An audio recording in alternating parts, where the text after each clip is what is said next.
Hello again. Today we're going to be doing another What's in My Bag video. This time we're going to be doing it on what I take when I go to the river. Whether I'm sort of teaching or guiding, or whether I'm fishing for myself. This is what I take when I go to the river, fly fishing for trout, grayling, chub, stuff like that. So let's start with the rods. The main rod I use, I won't get it out, but the main rod I use is a Gray's GR80 Stream Flex, and this is a 9-foot 4-weight rod. It's a beautiful rod and I love using this. It's a lovely rod. There's not much more I can say about it, but if you want a really good rod, these are brilliant. The second rod I take is a Gray's GR60. Now this is a 9-foot 4, no it's not, that was the other one. This is a 9-foot 6 weight, and I use this for when I'm streamer fishing or fishing with beetles for chub, stuff like that. I use the 6 weight, especially when I am fishing for the chub. They can pull really hard, and the river that I fish is a beautiful chalk stream in Hampshire. There's some pretty big chub in there, so I want enough oomph in the rod, I want enough backbone and power in the rod to steer them away from the snags, because you know what chub are like for snags. The net, just the net I always use. It's a cheap Witchwood, I think it's 60 centimetre, flip up net, extended handle, which I think is important because sometimes you really do need that reach, especially bank fishing. I don't like those small handled sort of table tennis bat style landing nets, because it's all right if you're wading, but if you're on the bank you want a little bit of reach. Reel wise, I've got a couple of these Grays again. This is a tail reel, fairly new on the market, nothing fancy, but a very well built, very good reel. I've got the all water version of this too, which I use for pike fishing and sort of saltwater fishing if I need to move up to a big reel with a big line on it. But I have lots of spools for these, 6 weights, 5 weights, 4 weights. I've got all the lines on it so I can easily swap spools out, and I normally take one loaded with a 4-weight line floating for the nymphing and dry fly 9-foot 4-weight, and I have one, I'll either use a floating 6-weight line or a sink tip. So that's a floating line with a sink tip on it for the 6-weight for the streamer fishing, and that's that. So I always take the 2 rods with me when I go, because I have them both set up so I can easily swap between the 2 if a situation arises as I'm wandering up and down the river, because I don't really stay in one place for too long when I'm fishing myself. I'm always looking, I'm always walking, and if I see an opportunity I'll fish for it. If nothing happens in a while, I'll just move on again and keep moving. I like fishing like that because you never know what you're going to find. Hat, I live in this hat, but you know, if you don't like wearing a silly hat like this, you can wear baseball cap, helps to shut the glare off a little bit. Talking about the glare, these are Fortis Vista glasses, but any good pair of polarizing glasses. I don't need to tell you how important wearing glasses is when you're fly fishing. You know, not only do these allow me to see into the water so I can really see what I'm doing and see what the fish is doing. Protection, eye protection. If you don't wear glasses when you're fly fishing, you're a fool. It will happen one day. Anyway, that's that. Now, I also take to the river with me this. This is a little tiny lightweight unhooking net. All the fishing I do is catch and release. I don't take anything. Everything goes back, and I will always make this nice and wet, and then I'll put the fish on this to unhook it and stuff like that. I wish more game anglers would do this, because it really does protect the fish and it really does make a difference. I mean, soft grass is fine, yeah, but you know, especially on hot days, you can burn the fish's skin even on hot grass, you know, even on warm grass sort of thing. I don't want to hurt the fish. I want them to go back fit, healthy and strong. So I always take this with me, and everything goes on there: trout, grayling, chub, whatever fish it may be. If I need to put it down so I can unhook it or anything like that, it will go on a mat. I think it's very important. So oh, I also take my Leatherman. I knew I was going to say that wrong. My Leatherman titanium.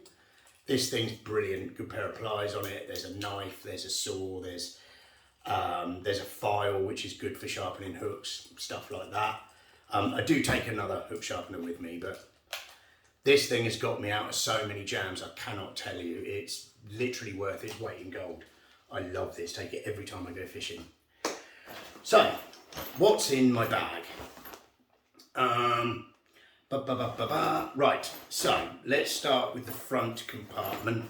This might be a bit messy because I've literally just grabbed it out the van. I've literally just grabbed it out the van to show you what's in it. So let me open up everything. So there you go, look, these two are in the wrong place.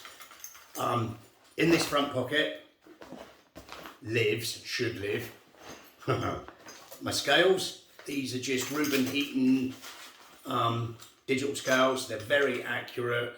I mean, they go up to £55.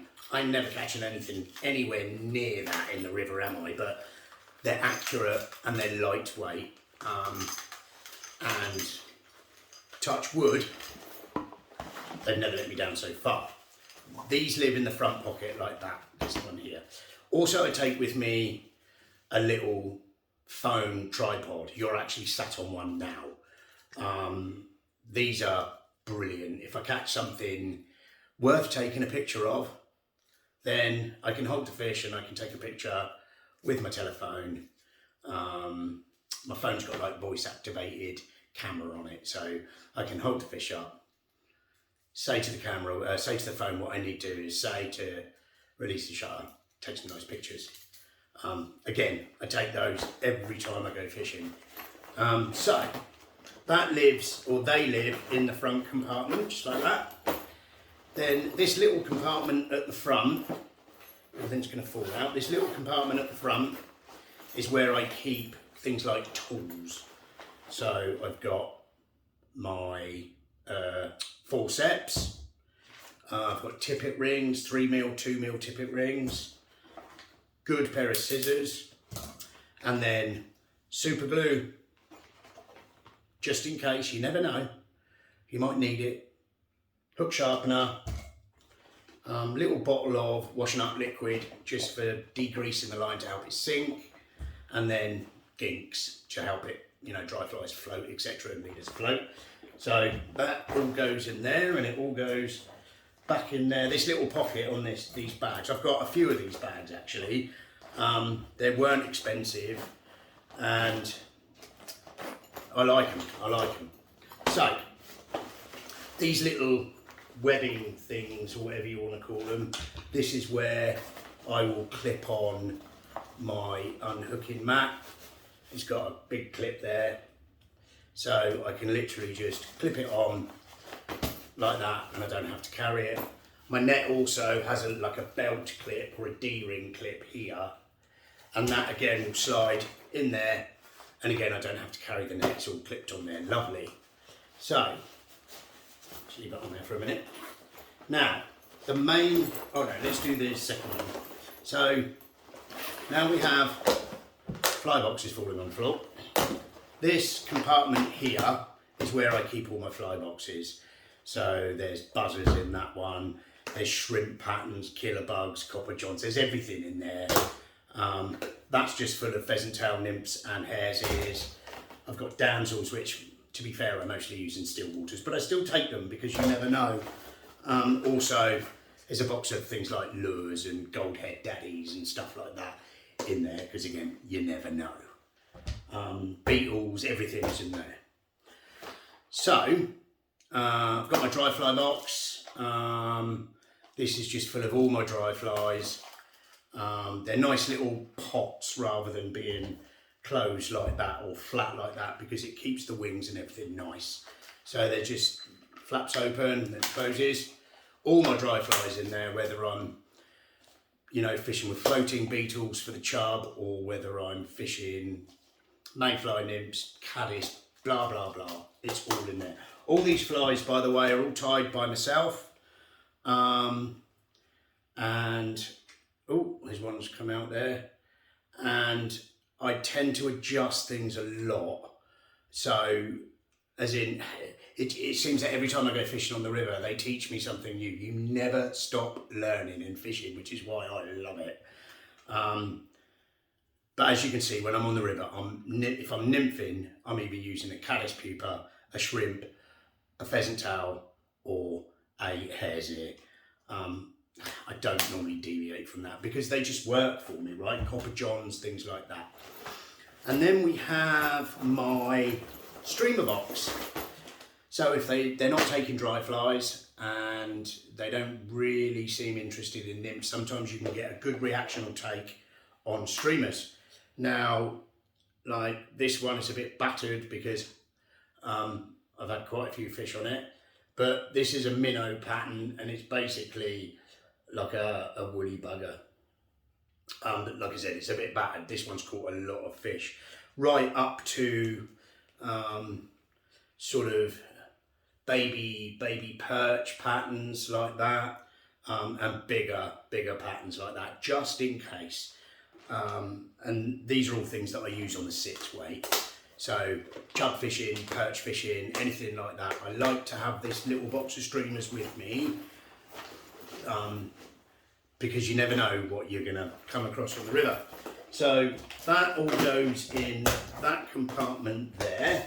I'm gonna zip that up so they don't all fall out anywhere.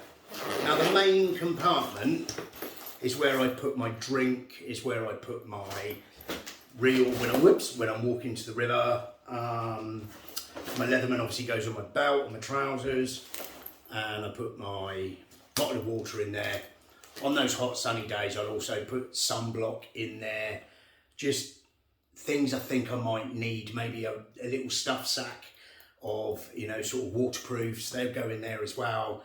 Get these little Vass ones, they come in a little pouch like that. They really go down small. They'll go in there just in case, if I think it's going to rain, but I don't always take them. And then at the top, there is a zipped compartment.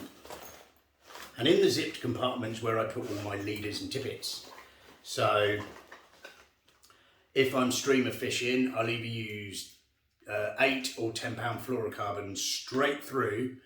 And that's just a Trilene 0.25, 8 pound fluorocarbon. And I also use this for my butt sections when nymphing and dry fly fishing. So that will go down to a tippet ring, and I'll typically have maybe 6 foot. If I'm dry fly fishing or nymphing, I'll have 6 foot of butt section to a tippet ring, and then I tend to use this. This is a Preston line, and it's called Reflow Power. Now, the one I use 99% of the time is the 0.15, which is this one, which they rate at, I think it's £5 14 ounces. Seems a bit specific, but it is so thin. Like I said, it's 0.15. So if you go to the average £3 nylon, it's the same diameter. This stuff is brilliant, and try it. If you've not tried it, It's the best leader I've ever used. It's actually made for pole fishing, for match fishing, for their hook lengths. It will float, it will sink if you degrease it. It's just brilliant. There's another £8 0.25, I think. Yep. Fluorocarbon again, streamer fishing, or the butt sections when nymphing, stuff like that. If you grease this, it will float long enough to fish a dry fly, because don't forget, it's not out on the water for very long at all. So even though it's fluorocarbon, and fluorocarbon likes to sink, if I grease this up with muslin or gink or something like that, it will stay on the surface long enough for me to have a few casts of a dry fly, etc. of a fish. So and then, so that's that. And then there's a 0.17 of the same Reflow Power by Preston, and this is a £6, 12 ounce, I think. So if I need to step it up, then I will. So they all go in that little zipped compartment there, and that's all the leader I take. I don't take anything else. That is literally everything that I take to the river when I'm fly fishing for things like trout, grayling, perch, chub, stuff like that. Everything nicely goes on there, like I said. The mat goes on there lovely. The net goes on there just as lovely. So all I've got is that on my back, the reel in the bag, and I'm carrying my rods. That's all I have to carry. And then when I'm fishing, all I have to carry is the rods, obviously made up. The tubes I leave in the hut on the river. It's nice and safe. There is any syndicate members like myself there, or club members, or whatever. So I leave those there, and that's it. My hands are free for casting, etc. So that's that. That's all I take. That's all I take. So once again, I hope you enjoyed the video. If you have, please hit that like button. If you have any questions on anything I've shown you, or any questions at all, then please put them in the comment section, and I'll answer them. And please subscribe to the channel, and I'll see you on the next one. Thank you.